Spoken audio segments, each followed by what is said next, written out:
Pagi teman-teman. Nah, jadi kemarin weekend gini lagi browse Azure Twitter, tiba-tiba nemu framework baru nih di UI. Jadi kemarin kan Next.js sempat trending karena dia ada rilis versi baru, versi 13-nya itu dia introduce satu konsep baru namanya server component. Jadi server component itu React-nya di-render di server, nah balikannya ke klien itu cuma HTML yang udah di-render gitu. Jadi harapannya lebih cepat karena renderingnya nggak di klien yang udah banyak kerjaannya kan, dia udah nge-download semua script gitu-gitu, download library JS-nya. Nah tapi tetap aja karena Next.js itu SPA framework, tetap aja pada saat initial load itu bisa ada delay karena dia harus nge-download semua infrastrukturnya dari JavaScript-nya kan. Kayak misalnya kalau pakai React ya harus nge-download React library-nya atau Next.js itu. Sama seperti Angular juga, pada saat kita nge-load aplikasi Angular kan kadang-kadang dia udah nge-load ke buka awal tapi tetap ada butuh additional loading time untuk pertama nge-prepare, nge-download script-nya. Setelah di-download kan tetap harus di-parse dulu JavaScript-nya, baru di-render. Itu biasanya yang ngebikin performance website-nya itu, terutama untuk SPA, bisa initial load-nya itu agak kurang gitu. Kalau di tes di page speed juga biasanya susah, sampai di 90 itu agak susah gara-gara banyak limitasinya itu. Nah ini ada nemu framework baru namanya Astro. Aku sukanya sih ada section tentang core concepts ini nih. Ada tentang, dia jelasin tentang perbedaan MPA sama SPA.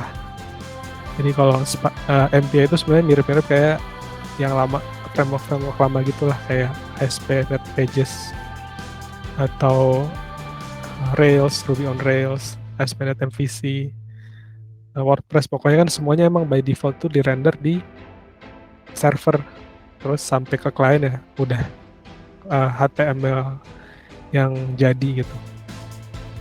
Nah habis itu trennya kan sempat beralih ke SPA karena limitasinya di MPA itu cuma cocok untuk buat aplikasi yang statik, yang nggak terlalu banyak interaktivity di situ. Jadi kalau misalnya Angular kan dulu kita pakai JavaScript buat misalnya nampilin modal atau nampilin animasi segala macam, itu kan kejadiannya di klien, dan harapannya dengan SPA ini dia cuma initial load di awal lama, tapi setelahnya jadi lebih cepat karena semuanya udah dibawa dari awal gitu. Jadi dari sisi routing juga dihandle di klien. Nah terus gitulah, jadi banyaknya yang kerja di klien tadinya gitu. Jadi servernya malah banyak yang ngapa-ngapain kalau di SPA. Tapi ternyata sekarang mulai kembali lagi dengan adanya Next.js itu, malah orang bilang ternyata ngelakuin semua di klien ngebebanin browsernya nih, jadi hambat performance, kita balikan lagi ke server deh gitu. Jadi mulai balik ke MPA sini. Nah di sini teman-teman bisa baca dijelasin gimana bedanya SPA sama MPA itu, kelebihan kekurangannya. Nah tapi yang menarik di Astro ini, dia mencoba bring the best in both world gitu loh. Jadi dia tetap bisa static renderingnya ada, tapi kalau kita butuh interactivity tetap bisa dilakuin walaupun mencoba untuk menjaga performance-nya dari sisi browsernya itu. Jadi dia kenalin konsep yang namanya Astro Islands ini. Jadi kita bisa ngedefine bagian-bagian website kita itu sebagai static yang dia di-rendering di server. Nah, tapi kita juga bisa ada island yang kita anggap sebagai interaktif. Nah, harapannya tuh island ini nggak perlu ngedownload semua library yang dibutuhin untuk ngasilin interactivity itu. Jadi misalnya masalah JavaScript library-nya React sendiri nggak perlu dibawa semua untuk uh, ngasilin interactivity itu, tapi dia bisa cuma ambil yang dibutuhin aja untuk ngejalanin logic interactivity yang ada di dalam island ini gitu. Jadi yang lain itu tetap bisa static, tapi kalau butuh ada yang interaktif ya coba di-define sebagai interaktif gitu. Kalau nggak salah dia ada flag-nya gitu, misalnya komponen ini mau dibikin interaktif, dia dikasih flag client load gitu, berarti dia ini bakal jadi island gitu sih. Jadi mungkin menarik sih untuk update framework UI kita. Sekarang kan kita kan kebanyakan masih pakai Angular karena kita anggap itu yang paling baik untuk use case kita untuk develop enterprise app yang itu emang UI-nya tuh kompleks, butuh banyak JavaScript. Tapi misalnya kita udah tiba-tiba nanti dapat proyek nih yang demand performance-nya yang benar-benar oke dari page load-nya, itu mungkin ini bisa dipertimbangkan sih, karena aku lihat dia itu berawalnya sebenarnya dari HTML aja gitu untuk ngerenderin.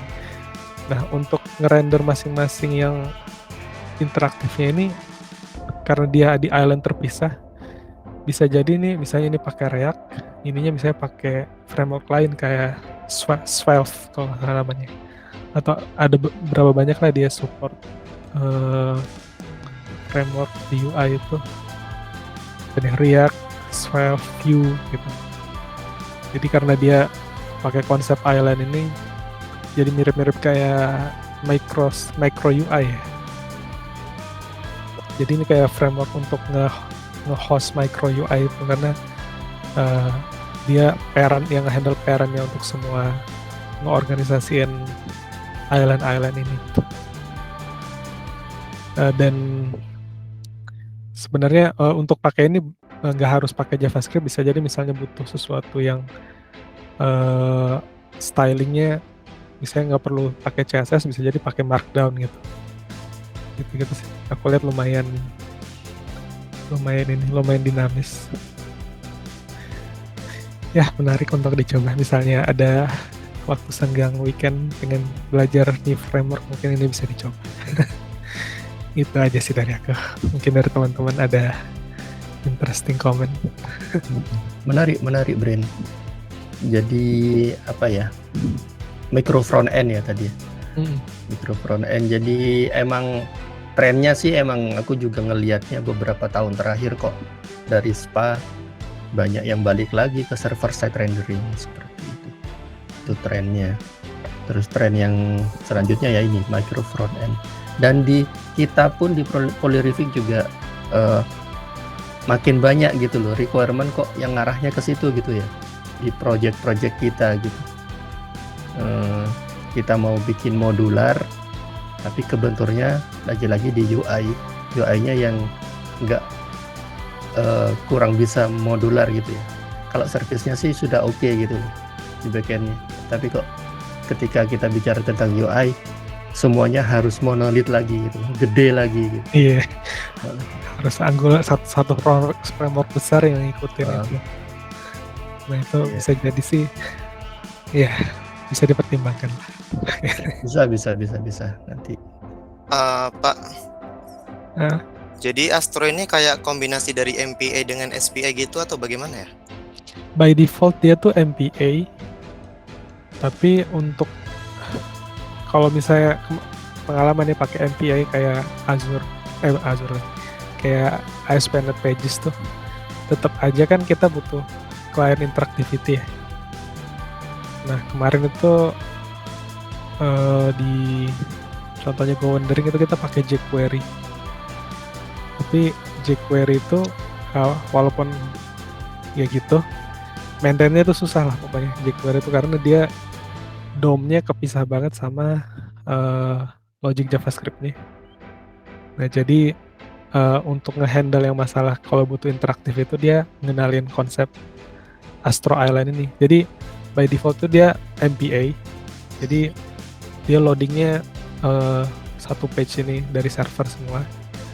Tapi misalnya ada butuh code di client yang untuk interaktif user experience. Nah itu tetap bisa dilakukan juga dengan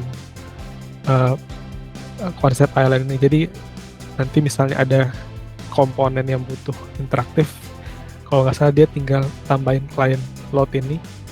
Nah berarti ini code-nya bakal dikirim ke code JavaScript-nya ini bakal dikirim ke klien supaya bisa dieksekut di klien juga gitu. Oke, Pak. Dia pakai WebAssembly juga nggak ya? Ini ya? WebAssembly belum disupport ya. Jadi Oke. jadi baru ini deh React. Sayangnya Angular nggak ada. Soalnya Angular emang karena susah di apply karena dia kan monolithic framework ya. Dia sudah framework gede gitu, framework yang udah jadi gitu, bukan library lagi. Ya bisa di apply mungkin kalau dia library kayak React kan itu sebenarnya masih library. Kalau udah ya cukup sih. Nanti ditunggu kalau misalnya ada yang coba-coba, ditunggu ininya aja, reviewnya. Mudah-mudahan aku juga sempat. Oke, thank you, Brin. Ya, thank you. Minggu depan siapa? Ya, yoga aja wis. Aku tunggu. Sip.